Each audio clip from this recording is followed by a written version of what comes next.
नमस्कार, आप देख रहे हैं फिल्मी बीट। इतना कुछ होने के बावजूद भी सिमर एक बार फिर खड़ी हुई रीमा के लिए काजल के पिता को सिमर ने दिखाई औकात। यहाँ काजल के पिता रीमा के पास आते हैं और कहते हैं, तुम दोनों बहनों ने बवाल मचा रखा है, मुझे पता है कि तुम्हें कैसे शांत किया जाता है। इसके बाद जो काजल के पिता है वो पूछते हैं, बताओ रीमा, तुम विवान को छोड़ने के लिए कितने पैसे लोगी?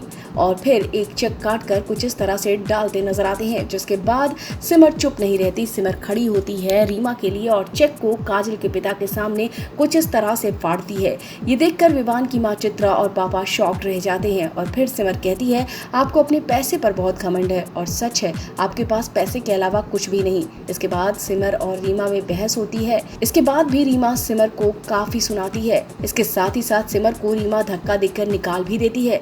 और इधर बात करें विवान की, तो विवान रीमा से शादी कर लेता है। अब इस शादी के साथ ही रीमा का बड़ा मकसद कामयाब होता है और वो है सिमर से बदला लेने का। वो एक एक करके सिमर से बदला लेगी, बिल्कुल वैसे ही करेगी जिस तरीके से वो पहले किया करती थी।